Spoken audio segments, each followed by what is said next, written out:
એ તો ઠાકોરજી એમ કે પેલો કિલો ઠોર ખાઈ ગયો આના પર 100% કૃપા, પેલો 500 ગ્રામ ખાધો એના પર 50%, એને તો કણિકા જ દીધી આના પર તો 10% કૃપા કરી. આવું થાય. કેટલો પ્રસાદ ખાધો એની મહત્તા નથી, કેટલાને વાટ્યો એની મહત્તા છે. એટલે જ્યારે પણ પ્રસાદ મળે ત્યારે કેટલાને વાટીશ એનો વિચાર કરજો. અહીંયા અભક્તાંશ છે, અભક્ત જાણીને ન મળી. અને કહ્યું કથા શ્રવણની વિધિ તો સનત કુમારોએ સંભળાવી હતી નારદજી. આશ્ચર્ય થયું. આ સનત કુમારો તો પરિભ્રમણ કરતા રહે છે, આ નારદજી તો સતત પરિભ્રમણ કરતા રહે છે. પછી સનત કુમારો ને નારદજીનો મેળાપ થયો ક્યાં? સનત કુમારો બદ્રી વિશાલમાં સત્સંગ માટે એકત્રિત થયા અને જ્યાં સત્સંગની શરૂઆત જ કરવા જતા હતા એટલામાં નારદજીને જતા જોયા. અને ઉતાવળા નારદજી ક્યાંક જઈ રહ્યા હતા. આશ્ચર્ય થયું કે આવા ઉતાવળા જાય છે ક્યાં?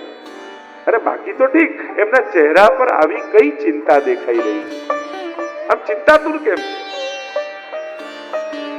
રોક્યા. ઉભા રહો મહાત્મા. ત્વરિતમ ગમ્યતે પુત્ર કુતશ્ચાગમનમ તવ. ઉતાવળા ક્યાં જઈ રહ્યા છો ને ક્યાંથી આવી રહ્યા છો? અને ત્યારે નારદજી પોતાનું વૃત્તાંત કહ્યું. નારદજી બોલ્યા, અહમ તો પૃથ્વીમ વ્યાતો જ્ઞાત્વા સર્વોત્તમામિતિ પુષ્કરમ ચ પ્રયાગમ ચ કાશીમ ગોદાવરીમ તથા. અરે સનત કુમારો, આ પૃથ્વી લોકને સર્વોત્તમ જાણી હું યાત્રા કરવા માટે પૃથ્વીમાં આવ્યો અને બધા જ તીર્થોમાં ગયો, પણ ક્યાંય મને શાંતિનો અનુભવ નથી. દરેક જગ્યાએ કલયુગનો પ્રભાવ મને દેખાયો. જ્યાં જાઉં ત્યાં ક્લેશ, અશાંતિ. સર્વ માર્ગેષુ નષ્ટેષુ કલૌ ચ ખલધર્મિણી પાખંડ પ્રચુરે લોકે કૃષ્ણેવ ગતિર. મહાપ્રભુજી તો કૃષ્ણાષ્ટમીમાં વર્ણન કર્યું જ છે. ક્યાં જવું આ કલયુગમાં? આ કલયુગમાં બહુ ફાંફા મારવા જેવું નથી. જેટલા ભટકશો એટલી શ્રદ્ધા વધવાની જગ્યાએ ખોવાઈ જશે, વિખરાઈ જશે. કલયુગમાં શ્રદ્ધાના ઊંડાણની મહત્તા છે, વિસ્તારની મહત્તા નથી. બહુ નવું વધારો નહીં, મળ્યું છે એમાં ઊંડા ઉતરો. કારણ કે જેટલું વિસ્તાર વધારશો એટલી શ્રદ્ધા વિખરાતી જશે. અરે પેલા તો આનું કરે છે, એ લઈ આવો, પછી આ લઈ આવો. ચલો બીજું તો કઈ પુષ્ટિ માર્ગીય રૂપે પણ લાલનનું સ્વરૂપ પધરાવ્યું. પછી એમ થાય ઓ પેલા બેન ને ત્યાં તો ચિત્રજી પણ શ્રીનાથજીના, લાવ એ લઈ આવો. પછી એ પૂછતા પછી ક્યાંક ફલાણે ત્યાં તો ગિરિરાજજીની કેવી સરસ સેવા, રોજ સ્નાન કરાવે, તો લાવ ને ગિરિરાજજી પધરાઈ લો. પછી ગિરિરાજજી પધરાવે. અરે પેલાને ત્યાં તો યમુનાજીના લોટીજી એવા સુંદર બિરાજે, લાવો યમુનાજી પણ પધરાવે. અને આમ કરતા એવું મંદિર ભરાઈ જાય. અને પાછળ જે હવે પહોંચી નથી વળાતું, તો કોણે કહ્યું તું આટલું વધારે? આપણે જ વધારીએ પછી કેવો પહોંચી નથી વળાતું. શું શ્રીનાથજીમાં યમુનાજી નથી? શું શ્રીનાથજીમાં ગિરિરાજજી નથી? શું શ્રીનાથજીમાં લાલન નથી? યા લાલનમાં શ્રીનાથજી નથી? જે પુષ્ટાવ્યા છે એમાં આ બધા સ્વરૂપો બિરાજિત છે. બહુ વિસ્તાર ના વધારો. તમારા મંદિરમાં એક એવું સુંદર સ્વરૂપ બિરાજવું જોઈએ જેમાં તમને બધા સ્વરૂપોના અનુભવ થાય. અને જો લાલનથી બહુ ભાવથી સેવા કરતા હશો ને, યમુનાજીનો ઉત્સવ આવશે ને ત્યારે તમને તમારા લાલનનો મુખારવિંદ યમુનાજી જેવું લાગે. મહાપ્રભુજીનો ઉત્સવ આવશે ને ત્યારે લાલન મહાપ્રભુજી જેવા લાગે. તમારા જ પ્રભુમાં બધા સ્વરૂપો બિરાજે જ છે. બહુ વધારો નહીં. આ પધરાવો એમાં કોઈ ખોટું નથી. પધરાવીએ, વંદન કરીએ, સારું જ છે.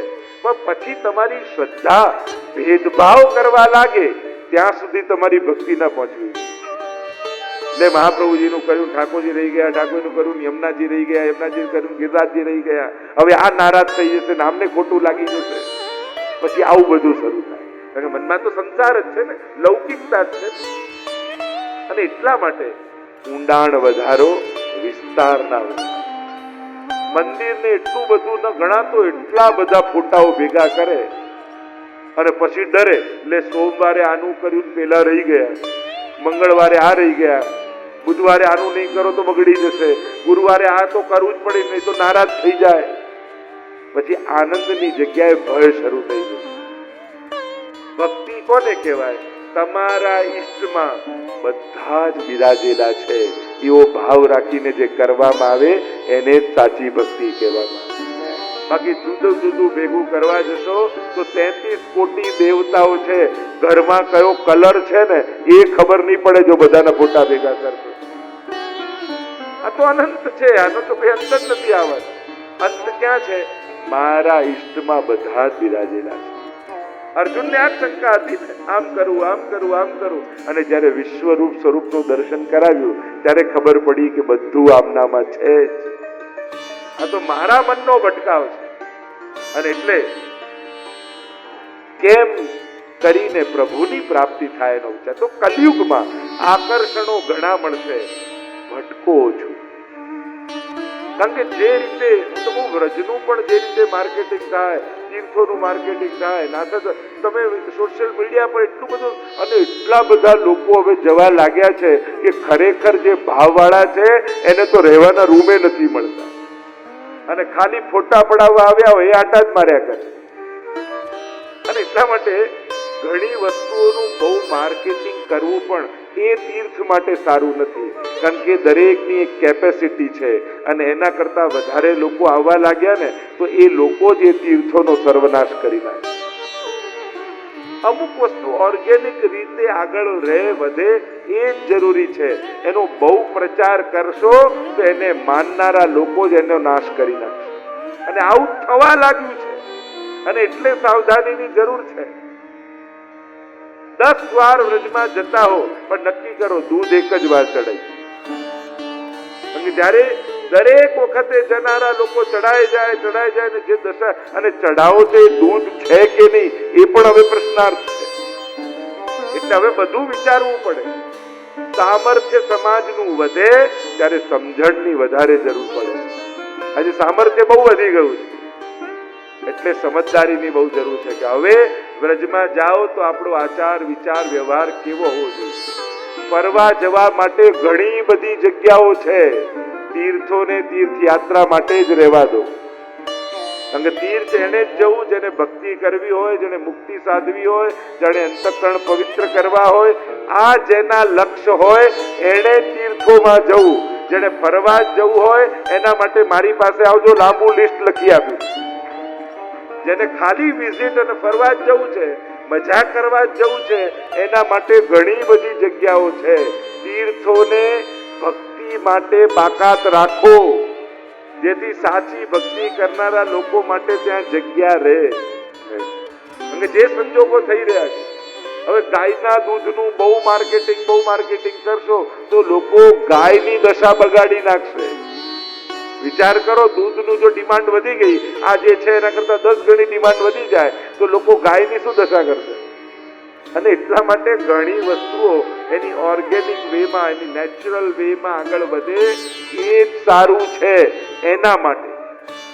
અને આ બધો વિચાર હવે સમાજે કરવો પડશે, ભેદ કરવા પડશે. ફરવાની જગ્યા અને તીર્થ પિલગ્રિમેજ આ બંનેની જગ્યાના ફરક કરવા પડશે. કદાચ પૂછવું પડશે, જેમ વિઝા માટે પૂછે ને, પર્પઝ ઓફ વિઝિટ તેના માટે જાઓ છો, એના વિઝા ભવિષ્યમાં બહુ સંખ્યા વધશે તો વિઝા જ લેવા પડશે. કૈલાસ માનસરોવરને કેવું કરવું પડે? અમુક લોકોને જ પરવાનગી મળે. કાં વ્રજ માટે એવું ના થઈ જાય, નાથદ્વારા માટે એવું ના થઈ જાય. કારણ કે બહુ જયારે વસ્તી વધી જશે અને લોકો ફરનારા લોકો એમાં જશે તો ખરેખર યાત્રા વાળાની શું દશા થશે? એને તો દર્શન કરવાના મોકા જ નથી મળતા. અને એટલે દરેક વસ્તુ વિચારણીય છે. જે વસ્તુનો જે રીતે વિકાસ થવો જોઈએ, વૃંદાવન છે તો વનનો વિકાસ કઈ રીતે કરાય? શહેરની જેમ મકાન બને એ વનનો વિકાસ કહેવાય કે ઝાડ વાવી એને વિકાસ કહેવાય? મેં બંગલો બાંધી દીધો, તેમાં કઈ રાજી થવા જેવું નથી. એ વન છે. અને એટલા માટે આ બધાના વિવેકની જરૂર છે. અને વિવેક એટલે ધર્મશાળાઓ બનતી. બધા પોતાના ઘર નહીં બનાવતા, ધર્મશાળામાં રહેતા, કારણ એને ખબર છે થોડા દિવસમાં જવાનું અને અહીંયા બીજો કોઈ રહેવા આવવાનો. તો તીર્થોનું વિકાસ, તીર્થોનું તીર્થત્વ એ કઈ રીતે ને કેમ, કયા પ્રકારથી થવું જોઈએ એ પણ વિચારણીય બાબતો. નારદજી બધા જ તીર્થોમાં ગયા, ક્યાંય એમને શાંતિનો અનુભવ ન થયો.